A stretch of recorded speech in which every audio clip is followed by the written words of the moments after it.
And the problem is that your experience of 21 litres of capacity is in a bag that is actually 16 litres in capacity. I might do some checks on that because it has an expansion gusset, and you need that expansion gusset because most of the bag is filled with the bag itself. It's got so much stuff going on inside of it that there isn't actually much capacity left for your things.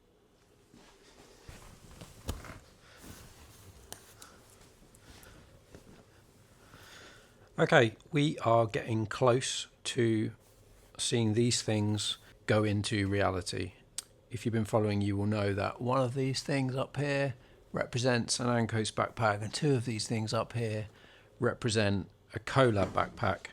Very similar in execution, but with a few tweaks and fabric changes, which is a collab with a brand that I also work with as a design resource.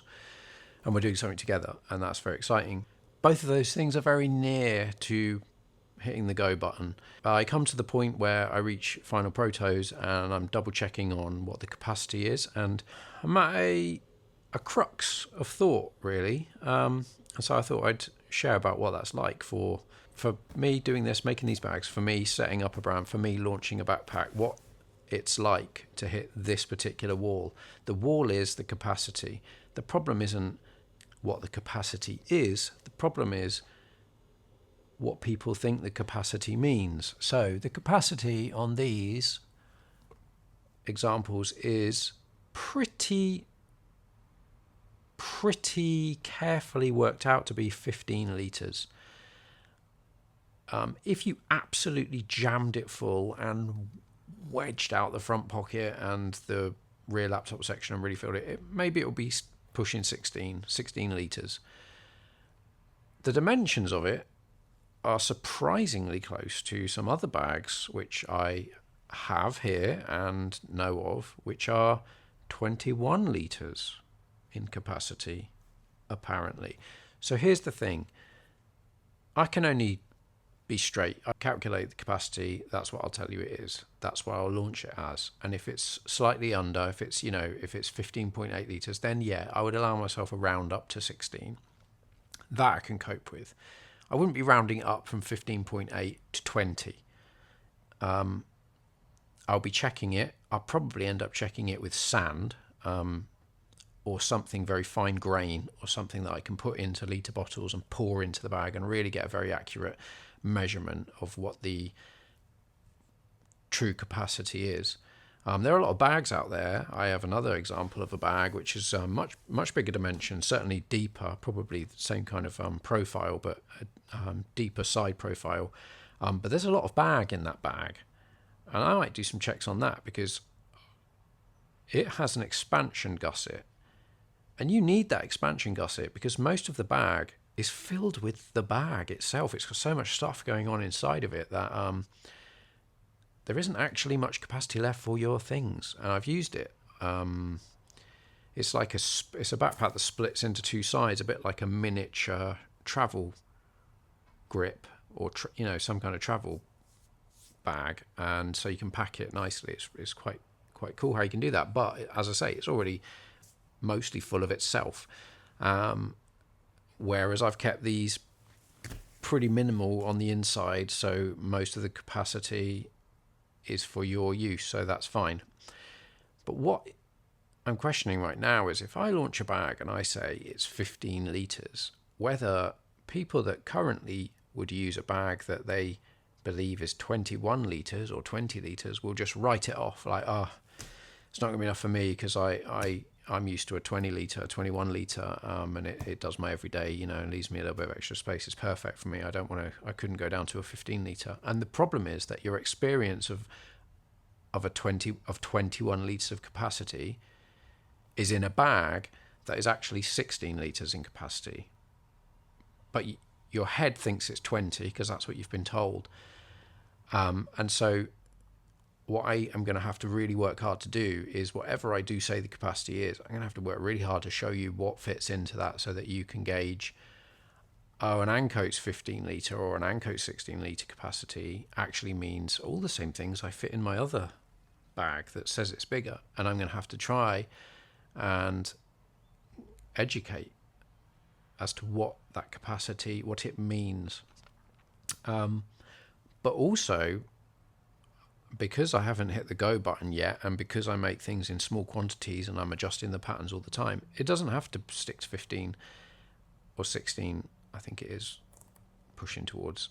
I am going to make another proto where I'm just going to stretch it out a little bit in a couple of dimensions to bring it up to 18 to 19 litres capacity.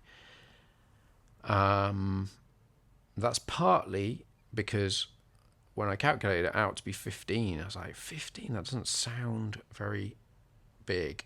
I've been using it every day, and once a week when I ride in every day, but once a week when I ride in, I'll bring in additional clothes, couple of pints of milk for the week, and various stuff, and it all fits in. So it is serving me. But sometimes if I need to bring in laptop, iPad, a couple of pints of milk, change of clothes, and a pair of shoes as well. Sometimes because I ride in, I wear cycling shoes for riding in. The reason for that is riding in, and I use pedal straps, Ancoats ones in fact. Riding in will trash your shoes, even though you think it just sits on a pedal. Because of the strap over the top, and particularly in bad weather, your feet go through the thick of it, and so you trash your trainers. So I always ride with riding shoes, which means I got trainers, studio trainers I call them. I've got a couple of pairs that just stay around in the studio, but sometimes they end up at home, and so like once a week I might need to bring in some stock of footwear, and so I do need to fit in a fair bit. Great thing about the backpack is stuff can lash to the front of that. That's how it's intended, and so sometimes it's riding with a diplomat on the front, and that's got other bits and pieces in. Sometimes I've ridden in with an entire cool bag lashed to the front, if I want to bring in a huge amount of stuff. But on its own, the 15 litres mostly serves me as I need.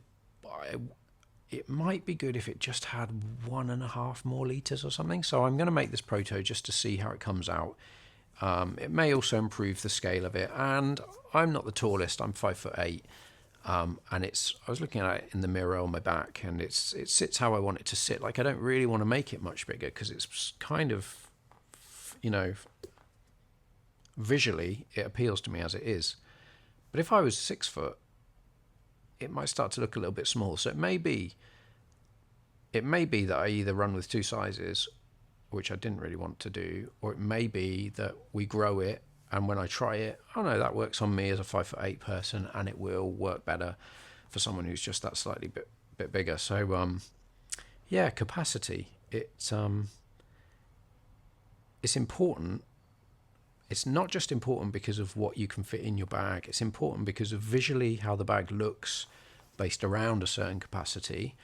There's sort of a accepted proportion of bag that tends to work. And the window of, ergonomically, and also from an anthropometric point of view, what looks good on one person won't look as good, and so you're trying to find that sweet spot where it can work up to a certain scale. You might end up with a backpack that is great for 20th to 80th percentile, something like that. So I'm working through those sides of it, but also now I'm starting to think about what does it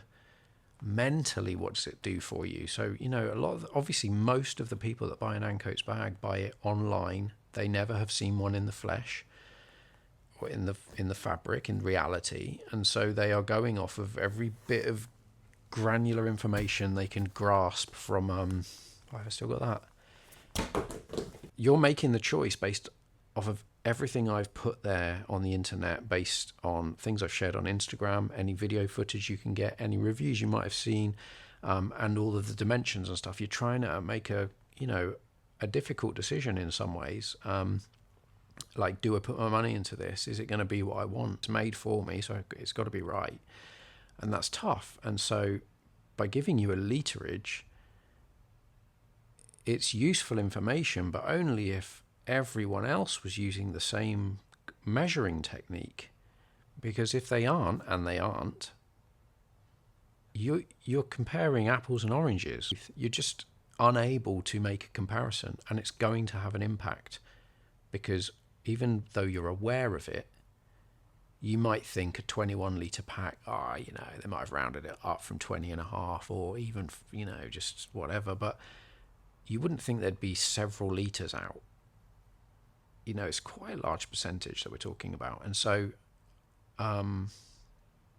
you've got to be wary, and I've got to be wary, and that's what I'm thinking about today, and that's why I'm making this video. And I don't know if this is video that is worth putting out, but that's what I'm thinking through.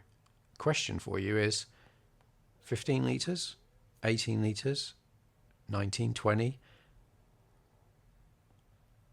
What on the face of it appeals, and what would you be thinking that you need to fit in there? So if you're someone who would say to me, 20 litres, that's what I'm going for, I want to also know, oh great, 20 litres, what is it you're going to be carrying in there? So that I can then kind of do a backwards calculation from what you're going to put in it to see if that adds up to the literage that you think you need, and work it out that way round. So yeah, literages. Nobody tells the truth. Sometimes intentionally, sometimes unintentionally, getting it totally wrong. Sometimes people just, maths is not their strong point. Sometimes the people that have made the bag and designed the bag are not the people that write the marketing that tells you the capacity. And so there can be a mismatch of information. It depends how big the brand is. Obviously here, I'm literally the one who is putting the stitches in and boxing it up and calculating everything from fabric usage to length of zips and all of it. So I've got good eyes on, but a bigger brand is going to have a team, potentially a team designing it. Potentially even at some brands, the designer will not be the developer. The designer will come up with the concept, maybe do some of the tech pack, and then the developer will take it on. I don't know if that particularly happens in our sector. I don't really know what our sector is, but it's a thing. It's out there. And definitely the people that then shoot the product for the marketing and to put in catalogue and to write up the stuff you see on websites, bigger brands, that isn't written by the designer or the developer. That's written by somebody else.